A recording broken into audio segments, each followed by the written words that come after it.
বঙাইগাঁও জিলাৰ পাতিলাদহাৰ বৰিপাৰাস্থিত শ্ৰী শ্ৰী মা ঠাকুৰাণী মন্দিৰ। বহুতে কিজানি এই মন্দিৰটোৰ বিশেষত্ব শুনিছে। এই মন্দিৰটো ধৰ্মীয় লোকবিশ্বাসৰ ফালৰ পৰা অসমৰ বিভিন্ন প্ৰান্তৰ জাগ্ৰত মন্দিৰবিলাকৰ ফালৰ পৰা এইটো এটা অন্যতম মন্দিৰ।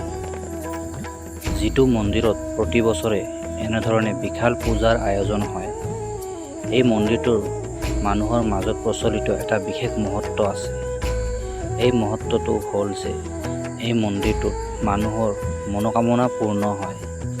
সেয়ে অসমৰ বিভিন্ন প্ৰান্তৰ পৰা প্ৰতি বছৰে এই পূজাখনত লাখৰ ঘৰত মানুহৰ সমাৱেশ পৰিলক্ষিত হয়। এই পূজাখনত বলি বিধান কৰা হয়। নিজৰ মনতে পূৰ্বে বলি বিধানৰ কথা স্থিৰ কৰি ৰাখে আৰু এই বাৰ্ষিক পূজাৰ দিনা সেই বলি বিধানৰ কাম সম্পূৰ্ণ কৰে ৰাইজে। এই বছৰৰো যোৱাকালি 26 মে' তাৰিখে মা ঠাকুৰাণী মন্দিৰৰ বাৰ্ষিক পূজাখন আয়োজন কৰা হয়।